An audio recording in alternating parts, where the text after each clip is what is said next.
Are you looking to buy a new Chromebook for yourself, your kids, or anyone else for that matter? Not sure which one to buy or what you should be looking for when you do?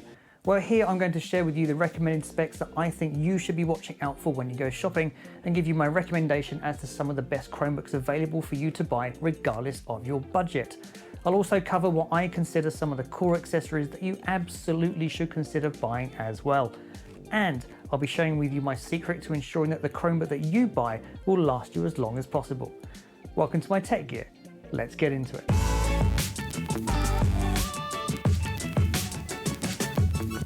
Probably one of the most important things you need to look at is the screen, both the size and its resolution, also whether it's a touchscreen or not.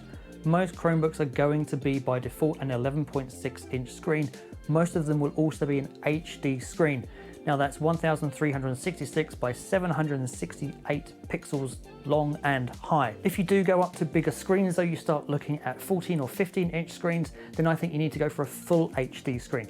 So full HD is 1920 by 1080. So it is a higher resolution. Smaller screens, HD, larger screens, 1080. Got it? Sweet. I also think you should absolutely get a touchscreen unless you're on a super tight budget. Most Chromebooks these days come with Google Play Store integrated into them. So with most of the games and the apps on the Play Store optimized for a touch experience and a touch interface, if you don't have a touchscreen, using those apps, using those games gets a little bit clunky.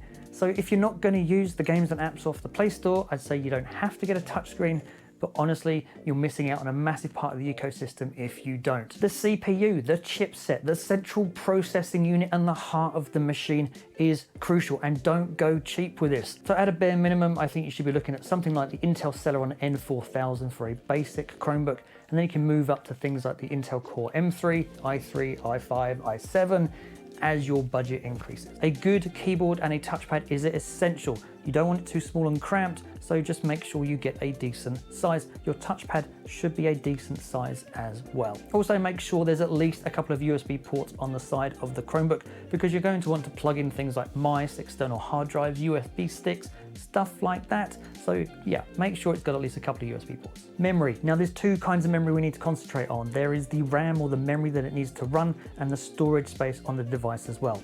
So for the memory, I would say don't get anything lower than 4 gigs. Anything lower than that, and it's really going to struggle running games, and certainly with multitasking, it's going to struggle as well.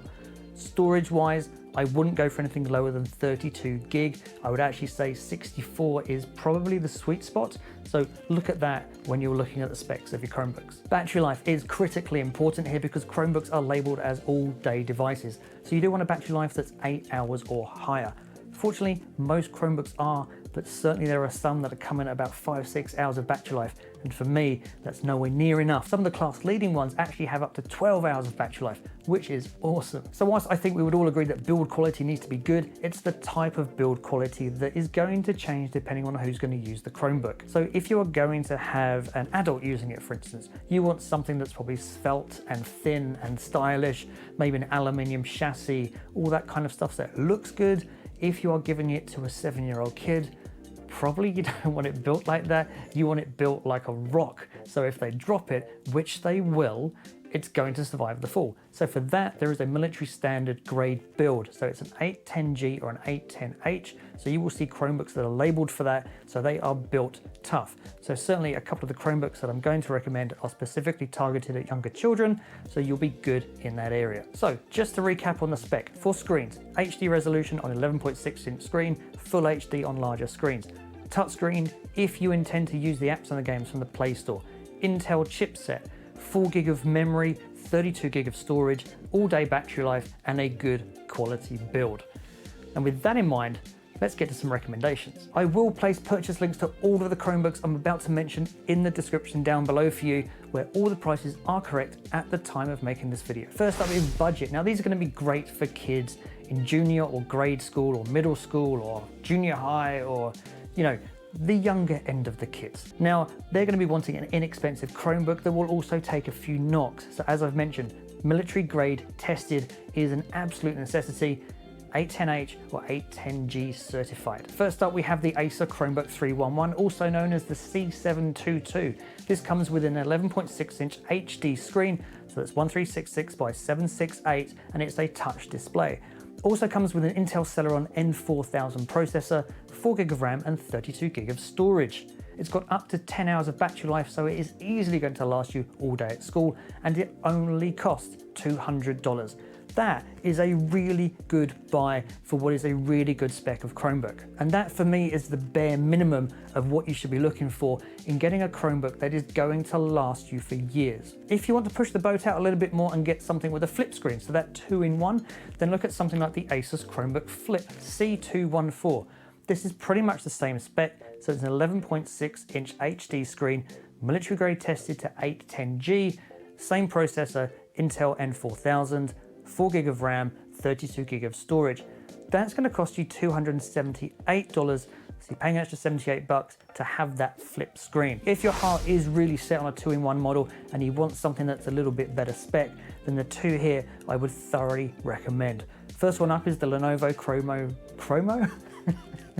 Lenovo Chromebook Flex 5, which is a 2-in-1. It is a full 13-inch Full HD touchscreen, and the size of the actual Chromebook is not that much different than the 11-inch models because the bezels on the 13-inch screen are so thin. It also comes with an Intel Core i3 processor, 4GB of RAM and 64GB of storage. It still has 10 hours of battery life, and it's going to cost you $376. But you are getting a 13-inch HD touchscreen, you're getting a better processor with it, and you're getting twice the storage. If you do want to push the boat out and get something a little bit higher spec, then look at the Acer Chromebook Spin 713. This is an awesome Chromebook, but you are going to pay for it. I'll get to the price in a minute. You are going to get a 2K screen. So this is 2256 by 1504 in a 13.5-inch screen, and the ratio is different. It's a 3:2 screen, whereas everything else has been generally a widescreen. So that's a format that's more similar to an iPad size screen. What that means is that you're going to get more real estate for viewing web content, and it's super useful. It also comes with 10 hours of battery life. Now the price is going to depend heavily on the spec that you get for this Chromebook. So the base model comes with an Intel Core i3, 4GB of RAM and 64GB of storage. That will set you back $499. If you up the spec, you can also get an Intel Core i5 with 8GB of RAM and 256GB of storage. That's going to set you back $729 though.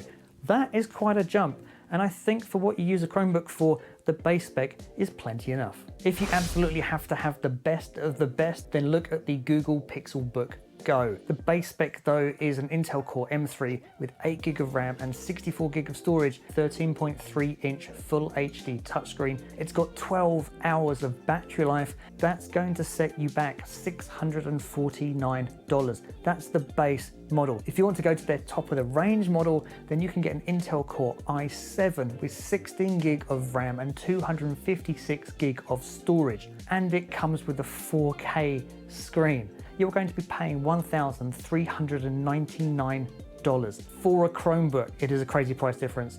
If money is no object though, that is the best of the best. Now accessory wise, I certainly think there are a couple of accessories that you should get in order to make the most of your Chromebook. First up is a mouse. Just get a Bluetooth wireless mouse. I just got the default Microsoft Bluetooth mouse. It's really easy, it was cheap to buy, pairing it up is super easy. It takes one battery, which is a AA, which lasts about a year I think. It's really good, definitely recommend getting that. I'll place the link in the description down below for that as well, along with also getting some protection for it. So it doesn't matter whether that's a sleeve, a case, a backpack, a tote bag, whatever, just get something to protect your Chromebook. If you are going to get one for your kids, I would say get one that is big enough to store not just the laptop or the Chromebook, but also store the mouse as well. And now we get to my last thing, which is the secret I think, which is crucial when picking your Chromebook. Now, every Chromebook has a shelf life. So generally it's 8 years that Google say that they will support a Chromebook until they stop supporting it, and it stops getting security updates and firmware updates and things like that. Now, it's not 8 years from when you bought it, it's 8 years from when the model came out. So if you buy a model and it's brand new this year, it will have 8 years of security patches and updates, which is great. However, if you buy a cheap model because it's on sale, but it's a model that's 4 years old, you've only got 4 years of support left. So it is absolutely crucial to make sure that you get the longest shelf life that you possibly can. Fortunately, there is a website for this where you can go to, and it will give you a list of every laptop from every manufacturer and when their support is going to run out. I will place a link to it in the description down below. It's Google's official webpage, so you are going to get the most up-to-date information. If we look at the Chromebooks that I've actually recommended just now, and we look at their expiry dates, most of them are going to expire in 2028. So from the date of this video, you've got about 7 years of shelf life or 7 years of support before it stops getting updates. It is worth pointing out that the Chromebooks don't stop working when they get their shelf life hit. They just won't get updates anymore. So I hope this has helped you understand what I consider to be the bare minimums of when you go shopping for a Chromebook. Hopefully it's given you some ideas of what you should be looking out for. Again, I've placed a link to all of the Chromebooks I've mentioned in the description down below for you. If you have enjoyed this video, please don't forget to like and share it. Consider subscribing if you're not. And as always, see you in the next one.